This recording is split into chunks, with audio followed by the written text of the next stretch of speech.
Hello dear friends, welcome to English Truly Yours. In this video, you are going to learn some words of English language which are quite confusing to everyone except the people who have sound knowledge of English. So let's go and take a look at the words. All the words will be shown used in sentences as well. So let's go. पहला word देखते हैं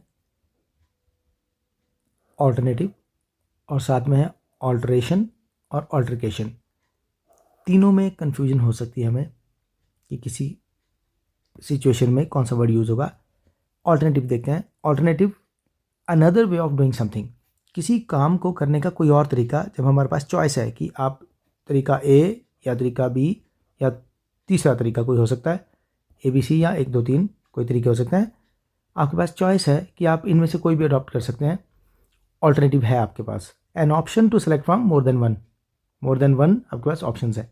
देर is no alternative, he will have to undergo surgery. Doctor ने किसी patient को examine किया और diagnose किया कि उसे कोई प्रॉब्लम है और डॉक्टर ने कहा देर इज़ नो ऑल्टरनेटिव, दूसरा कोई चॉइस नहीं है, he will have to undergo surgery, उसे सर्जरी करवानी पड़ेगी। फिर है ऑल्टरेशन।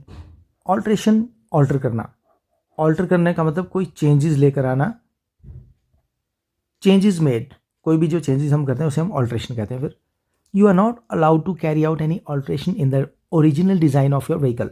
आपको अपनी गाड़ी के ओरिजिनल डिज़ाइन को ऑल्टर करने की या उसमें कोई ऑल्टरेशन चेंजेस करने की परमिशन नहीं है। You are not allowed to do so. Alteration changes. फिर है हमारे पास ऑल्टरकेशन। ऑल्टरकेशन का मतलब नॉइजी आर्गूमेंट किसी से हो जाना, एन आर्गूमेंट विद समवन, जोर जोर से चिल्लाना, एक दूसरे पे आर्गूमेंट हो जाना, noisy argument. I had an altercation with the shopkeeper today, आज एक दुकानदार से मेरी ऑल्टरकेशन हो गई, ठीक ठाक बहस हो गई, आर्गूमेंट हो गई ठीक ठाक, ऑल्टरकेशन।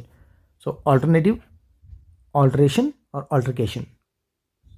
आई होप आपको तीनों में डिफरेंस मालूम हो गया होगा मीनिंग में। तो चलिए आगे चलते हैं। नेक्स्ट है हमारे पास एमेटर एंड प्रोफेशनल। एमेटर कौन होता है? लेजरली, फ्री टाइमली कोई काम करने वाला, done out of free choice for pleasure, सिर्फ इंजॉय करने के लिए फ्री चॉइस से वो कोई काम करना। He is an amateur artist या फिर he is an amateur painter, वो पेंटिंग करता है लेकिन फ्री टाइमली करता है, लेजरली करता है, उसका ये प्रोफेशन नहीं है, उसे ऐसा करना अच्छा लगता है। As against it professional, relating someone's mode of earning, जिससे आप पैसा कमाते हैं, वो आपका काम या आपका धंधा। Relating occupation. She was a professional singer, मतलब वो सिंगिंग करके ही पैसे कमाती थी। Professional, amateur, free timely, professional, occupational, relating one's occupation. Next देखते हैं, हमारे पास है एमिएबल एंड एमिकेबल। एमिएबल होता है फ्रेंडली, जैसे किसी की नेचर अगर फ्रेंडली है तो हम कहते हैं he is a man of amiable nature. और डिस्पोजिशन, उसका व्यवहार है जो एमिएबल है, फ्रेंडली है। Amicable on the other hand है विदाउट एनी आर्गूमेंट और फाइट, जिसमें कोई आर्गूमेंट या फाइट इन्वॉल्व ना हो और वो पीसफुली सेटल हो जाए, उसे हम कहते हैं amicable. The dispute was settled amicably, प्यार से सेटल हो गया, कोई झगड़ा नहीं हुआ, कुछ नहीं हुआ और सारी प्रॉब्लम, झगड़ा जो था, झगड़ा मीन्स पॉइंट ऑफ डिस्प्यूट, झगड़े का जो पॉइंट था वो आराम से सेटल हो गया, कोई फाइट नहीं हुई, कोई आर्गूमेंट नहीं उस बात पे। झगड़ा इन द सेंस जिस बात पे यहाँ पे डिस्प्यूट था, एग्रीमेंट नहीं बन रहा था, वो सेटल हो गया फाइनली एमिकेबली, प्यार से, विदाउट आर्गूमेंट और फाइट। नेक्स्ट देख लेते हैं एक्सपेक्ट एंड होप। एक्सपेक्ट करना और होप करने में काफ़ी डिफरेंस है। To wait for something to happen the way you think it should, आपने किसी बात की कोई कैलकुलेशन की और अब आप ये एक्सपेक्ट कर रहे हैं कि अब ऐसा होगा, आप वेट कर रहे हैं उस बात के लिए कि अब ऐसा होगा, आपको लग रहा है। You have some calculations for the result, आपने कैलकुलेट किया हुआ है कुछ रिजल्ट कैसा आ सकता है।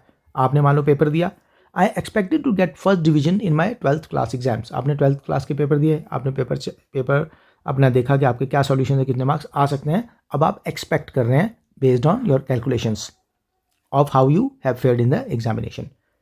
As against it hope.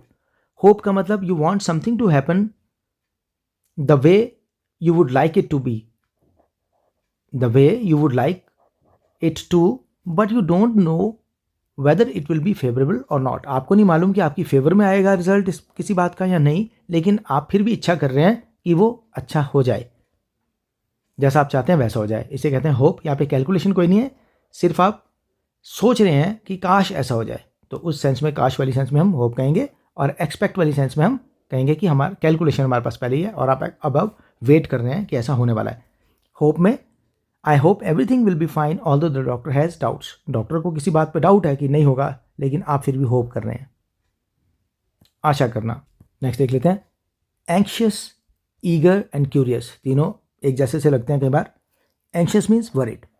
He was anxious about his health very much after having pain in the stomach. उसके स्टमक में थोड़ी सी पेन हुई, उसके बाद वो बहुत एंक्शियस था, वरीड था अपनी हेल्थ के बारे में कि अब क्या होगा। Eager on the other hand is ready to do something.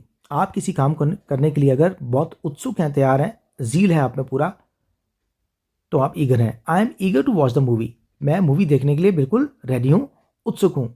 यहाँ पे वरी वाला एलिमेंट बिल्कुल नहीं है एंक्शियस में जो होता है। यहाँ पे आप सिंपली ईगर हैं, रेडी हैं कि मैंने मूवी देखनी है। Curious, ready to know something, कुछ नया, कुछ जानने की आप कोशिश कर रहे हैं जो आपसे छुपा हुआ है। The children were curious as to how the magician produced water from an empty glass. जादूगर ने खाली गिलास से पानी कैसे निकाला। Children were curious to know, वो उसे जानने के लिए उत्सुक थे। They were ready to know, they were curious. Next देखते हैं। Apparent and obvious. अपेरेंट होता है विच कैन बी सीन, जो आपको सामने नजर आ रहा है। It was evident that he had. Next देखते हैं अपेरेंट एंड ऑब्वियस। अपेरेंट मतलब जो आपको नजर आता है, विच कैन बी सीन, जो सामने नजर आ रहा है। It was apparent that he was wearing a blue T shirt under the shirt.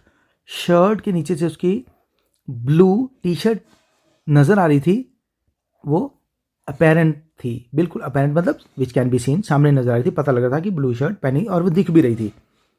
और ओबियस क्या रहता है, विच कैन बी कैलकुलेटेड। आप कैलकुलेट कर सकते हैं। ओबियस का मतलब आप कंक्लूजन निकाल रहे हैं किसी वजह से। He stomach looked a bit bulging.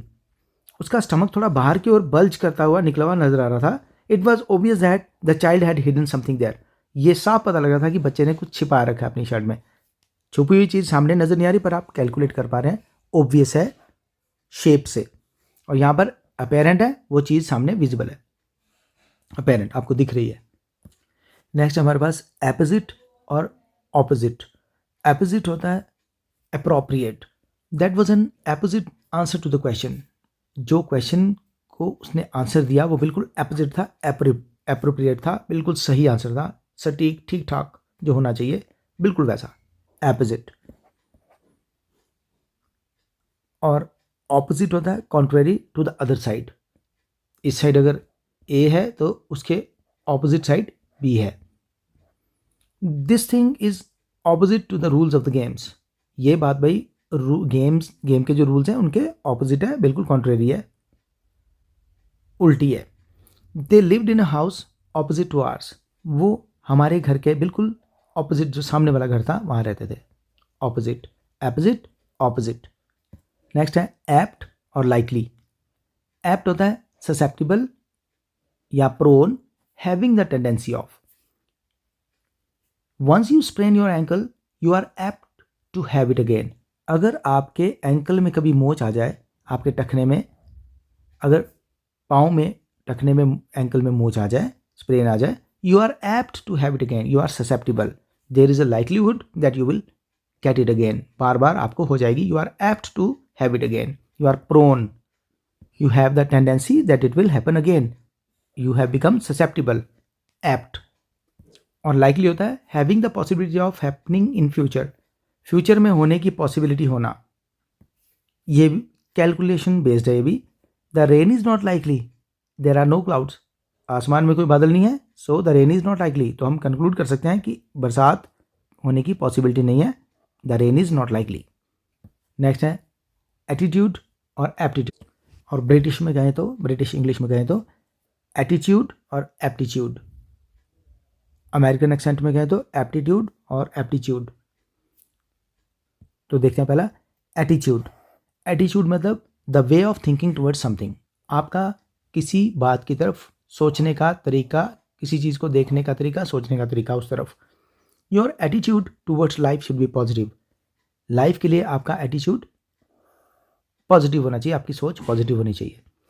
Aptitude, mental ability in a particular field.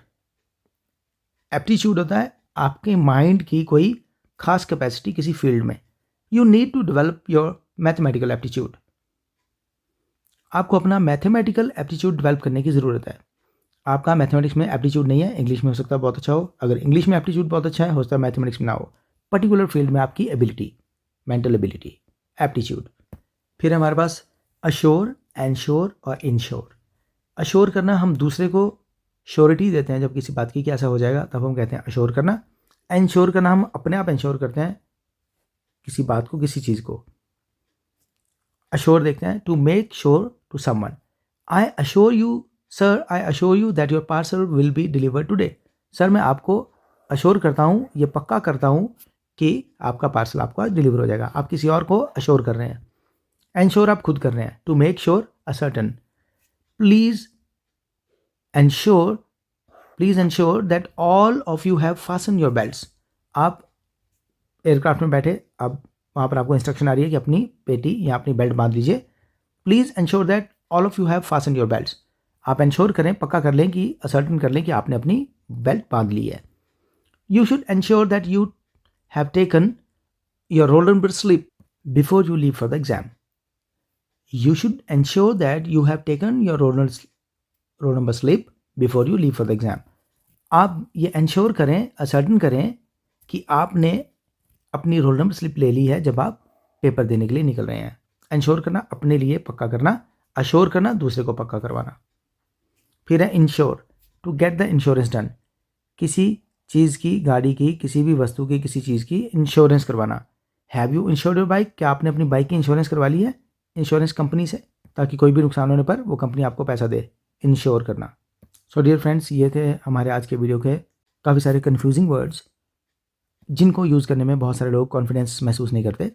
I hope आपको अच्छे से इनका डिफरेंस मालूम हो गया होगा। सेंटेंसेस के थ्रू आप इनका मीनिंग और अच्छे से डिटेल में जान पाए होंगे और आप कॉन्फिडेंटली आप इन्हें यूज़ कर पाएंगे बातचीत करते हुए।